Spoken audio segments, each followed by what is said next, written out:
I've got a question for you.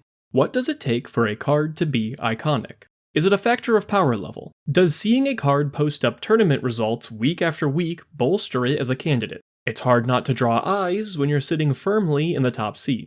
What if instead it's a matter of controversy? People talking about the card, debating back and forth whether it's healthy for the game, or another example of developer oversight. As the saying goes, all press is good press. Or maybe it just needs a history, a long, storied, and memorable past that the community shares around the proverbial campfire. It's much easier to remember something if it never stops being discussed. Whichever way you factor these together, I'd argue that Time Vault fits the bill. It's an incredibly powerful card, boasting a controversial design that led to a long history of errata. This story is the subject of today's video, and I think the best place to start telling it is at the beginning.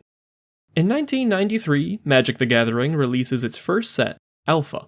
At this point, design is swinging wildly for the fences, mostly because nobody has any idea where the fences are or should be. It's in this environment that the design team asks a question. Can we make a card that allows players to store turns now for use later in the game? The answer is of course yes, but the avenue chosen to pursue this idea would become the source of a lot of problems. Here's the original wording. Tap to gain an additional turn after the current one. Time Vault does not untap normally during untap phase. To untap it, you must skip a turn. Time Vault begins tapped. Here we run into our first major issue, unclear wording. It's not immediately apparent whether you need to skip a turn only to untap this during your untap step, or if you need to skip a turn regardless of what causes the vault to untap. Both of these interpretations seem to be good faith readings of the rules text. Eventually, the rules text is clarified. The former interpretation is the correct one. You only need to skip a turn to untap Time Vault normally during your untap phase. You do not need to skip a turn if Time Vault is untapped by any other method. The decision made here, right now, led to a cascade of rules interactions that would make Time Vault a legendary piece of the game's history. The thing that initially makes Time Vault infamous is its interaction with cards like Twiddle. Time Vault is formatted in such a way where you can start to see the original vision. You could skip a turn now to take another one later on. What was not considered, however, is that anything that can forcibly untap an artifact will give you an additional turn without skipping one. So, on a board of just Time Vault, Twiddle, which can untap it manually, gives you another turn for 1 mana. For a point of comparison, Time Walk does this for 2 mana, and that card is part of the Power 9. Although this particular interaction is cute, the real issue is with any setup that allows you to do this repeatedly. Enter Animate Artifact and Instill Energy. Animate Artifact makes any artifact into a creature, and Instill Energy lets you untap a creature for free once a turn. Together, these 3 cards won the game instantly by enabling you to take as many extra turns in a row as you would like. And this doesn't stop there. This issue actually increases in prevalence as cards are printed. Hop forward half a year later, and we get 2 additional options for this setup. Zenik Poltergeist comes from Arabian Nights, and acts as a stand-in for Animate Artifact. Instill Energy gets its twin in Antiquities, Jandor Saddlebags. While these cards aren't particularly explosive or oppressive, they introduce 2 problems. First, they provide the untap engine with redundancy. The more redundant pieces a combo deck gets, the more consistently it performs, and the more tutors can fetch up the correct pieces. The second problem is an intent.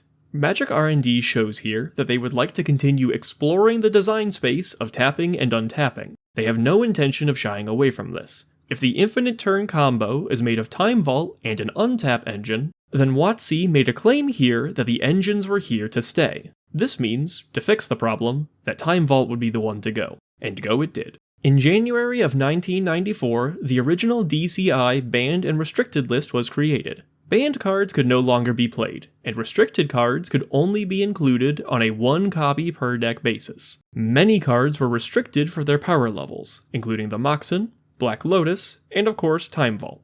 Not a single card was banned for its power, though. That distinguishment only went to the cards that caused logistical issues, anti-cards and Shahrazad being the main offenders. This proves not to be enough, though, as Time Vault continues to cause issues in Magic even as a one-of. In March of the same year, the DCI released an alteration to the list. They decided that restricting Time Vault was a half measure, one that they intended to correct. In this set of changes, a number of new cards are restricted, some old ones are unrestricted, and a single lone card is banned. the star of our show. This makes Time Vault the first card to ever be banned due to its power level in the history of the game. But this came with a problem. Wizards of the Coast was uncomfortable leaving this card completely banned. Cards were, after all, meant to be played with, and if one was banned in the game's only format, then it was unplayable. Also, it harmed players who invested money into Time Vaults. So eventually, in 1995, the Type 2 format is introduced. This would go on to be known as Standard, and the previous format, or Type 1, is now Vintage. Since Type 1 would not rotate, it was an inherently stronger format, and every broken game piece over the course of Magic's lifespan would remain here after their life ended in Type 2. With the new distinction in place, it was here that R&D decided to undo their banning of Time Vault, but not as is. They had been experimenting with a new policy, Power-Level-Erratas. They work like this. You take a card that is too powerful, and instead of banning it outright, you alter its text for the sake of gameplay. Like we said before, banned cards could not be used at all in a format, and would waste the money spent on them by consumers. An errata card could still be played, even if it lost value as the result of decreasing in power. Here we hop forward to 1996, where, working from this mindset, the following errata was issued for Time Vault. Does not untap as normal. If Time Vault is tapped and does not have a time counter, you may skip your turn to untap Time Vault and put a time counter on it. Tap, remove the time counter from Time Vault to take an additional turn immediately before the next normal turn. There is no way to cheat the cost with this version of Time Vault. It has the proper checks in place to make sure you actually skipped a turn to make use of its ability. And so, this version of Time Vault was horrible. WotC claimed it was more in line with the card's original intent, and there's a possibility that they were right. But if that's true, then this errata proved the original intent for the card was stone cold unplayable. Where to start? Okay, so turns are incredibly important in Magic. They let you play and reuse your lands. They let you draw an additional card. They let you get an additional combat. The thing is, turns now are better than turns later. With more turns early on, you can get your resources set up faster, assemble your win conditions, and get started on playing them. If you take one of these turns away from your early game, you will have to use another turn later to accomplish what you would have earlier, except this time, your opponent will be further along than you. There is no benefit to playing this card fair, and that's assuming your Time Vault was long for this world. If someone attempted to destroy it, whatever sneaky 500 IQ plan you were trying to cook up now had a significant wrench thrown into it as you were forced to spring your extra turn early. Even worse, if the removal had split second, you could lose your Time Vault without ever redeeming that extra turn. It's as if you were giving your opponent a time walk for free. Not good. It also had this little formatting issue where it didn't come into play tapped anymore. Since the ability to put a time counter on it is tied to untapping, it seems like you have to clunkily tap it for nothing, then untap it to get the counter. Not a major issue, but it was a bit unpolished. And that's how it stayed, until the next two erratas came in 1998 and 2004. The 2004 version reads like this. Time Vault comes into play tapped. Time Vault doesn't untap during your untap step. Skip your next turn to untap Time Vault and put a time counter on it. Tap and remove all time counters from Time Vault. Take an extra turn after this one. Play this ability only if there's a time counter on Time Vault. I bring up the 2004 version of this text because the 1998 iteration is both largely the same and notoriously hard to find. Both of these errata were attempts at achieving a more polished text box that was up to date with wording conventions at the time. This did not alter the fact that it was basically impossible to skirt the restrictions of the card, but it did introduce two small mechanical changes. Change number 1. Now, activating Time Vault explicitly uses all the time counters on the card. The previous iteration used the phrase, remove the time counter, which made it unclear what would happen if you had multiple of them sitting in the vault. This made it possible that there could have been a future where time counters were able to be proliferated. If you could continuously duplicate time counters, and each extra turn only cost one of them, then maybe you could skirt the restriction this way. The wording change here closed this particular safety valve long before it would be necessary. And change number 2. Now, Time Vault represented unrestricted untapping. The previous versions implied the window for untapping the vault was relegated to your untap step,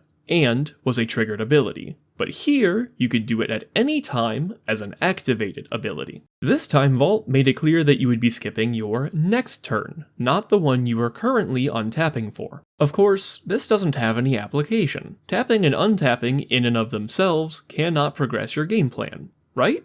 It is now October of 2005. No errata happens here, but even still, the biggest change to Time Vault in many years takes place. Magic releases Ravnica, City of Guilds, and with it, a little-known number by the name of Flame Fusillade. This card was the missing piece to a combo that had been patiently waiting for a payoff. It allowed you to tap your permanents for damage, as opposed to, well, whatever else they did. Here's where that new infinite untap clause for Time Vault comes in. With the Vault on board, you could cast Fusillade, then tap your Vault for damage, skip your next turn to untap it, and then tap it for more damage. Do this as many times as you need to kill your opponent. It may be tempting to say this combo is the fault of Fusillade. It is the payoff, after all, that makes this machine win. But I'd argue this is still solely a failing on the part of Time Vault. This is because of an issue with cost. Magic, as a rule, usually makes us pay our costs with resources we currently have. You can exchange life for mana, mana for cards, cards for life, anything for anything really, but you have to have the first resource to do it.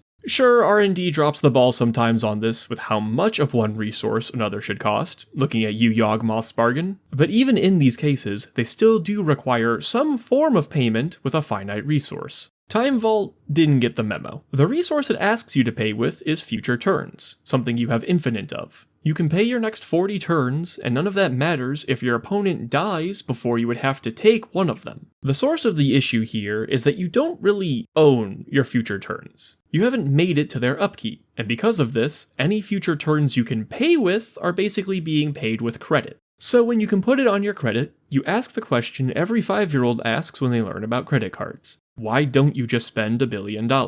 In the case of Magic, there's no reason not to, and so you do, and the game is over before you ever have to reap what you've sown. Because of this, in March of 2006, WotC issues another fix for the Vault. It looks like this. Time Vault comes into play tapped. Time Vault doesn't untap during your untap step. At the beginning of your upkeep, you may untap Time Vault. If you do, put a time counter on it and you skip your next turn. Tap, remove all time counters from Time Vault. Take an extra turn after this one. Play this ability only if there's a time counter on Time Vault. And there it is. They added the at the beginning of your upkeep qualifier back into the mix, so now Time Vault was completely and totally fixed.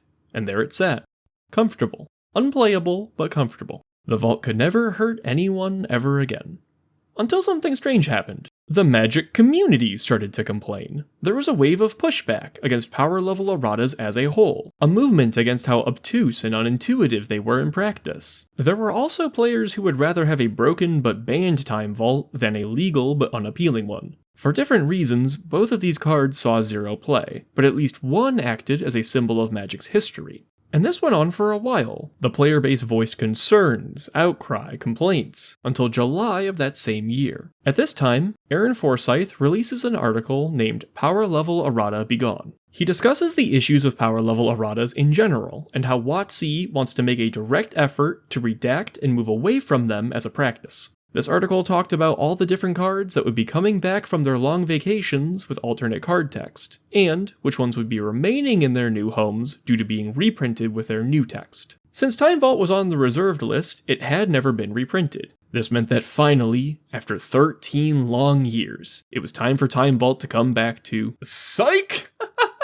Time Vault was getting another Power-Level-Errata that still made it unplayable! All it did was save some space on the card, and so the mere acknowledgement of the card Time Vault on this list acted like a deliberate get bent to the players. Oh, now they done it. If the fire was lit already, this was the proverbial gasoline thrown on top of it. The outcry from before grew and grew and grew. More people joined in, more discussions took place, until it was impossible to ignore. For almost 2 years this continued, until finally, we arrive at 2008. When Time Vault received its final errata, it looked like this. Time Vault enters the battlefield tapped. Time Vault doesn't untap during your untap step. If you would begin your turn while Time Vault is tapped, you may skip that turn instead. If you do, untap Time Vault. Tap Time Vault to take an extra turn after this one. If this sounds familiar to you, that's because it is. These are the original mechanics of Time Vault, except this time with clear, modern wording. Here, finally, it was over. 15 years had passed since the prodigal son had left, but now that he was back, he was here to stay. It came with a banning and legacy, and a restriction in vintage, but we had our boy back. And that's where our story ends. Happily ever after. So, I think we can learn a couple things from Time Vault. 1. God, it is so important to try and make your wording clear. We didn't get into the muck of the intent debate here, but on both sides, especially in WotC's articles, sifting through the scraps of what was intended for the card made this conversation so much harder. Try and word something clearly, and if it doesn't work as intended, acknowledge that the author is dead, and try again later with another card. 2. Costs need to be paid for realsies. In Magic, anything that works off of a credit system will either amount to free or infinite in practice. This goes double in formats where you can win before the late game ever even occurs. And lastly, history matters to people. Black Lotus, the Moxen, and yes, of course, Time Vault, are cards that completely break the game. They cannot be allowed to see play in reasonable formats, and that's how they should stay. Lock them up, throw away the key, and if you want to try and right their wrongs, again, just make another card. Nobody wants to see the heroes of yesterday walking around old and feeble. Let people have their history, and long live Time Vault. But maybe you're not sold on that. Tell me what you think the proper treatment for Time Vault is in the comments below. As a certified young boy, I'm also certain that there are details of this whole exchange I missed, so please, tell me about what you remember with this roller coaster too. If you enjoyed the video, I'd appreciate it if you considered liking it or sharing it with a friend. I don't advertise this channel anywhere, so word of mouth is how I grow this little project of mine. For those of you who enjoy the format of these videos, subscribe to the channel to get a heads up when I upload. Assuming YouTube, does its job, of course. Outside of the channel, I have a Discord where I talk to you guys directly, and we get together for game nights now and then. Lastly, I have a Blue Sky. Follow me over there to see me complain about universes beyond. Thank you so much for watching, and have a great day.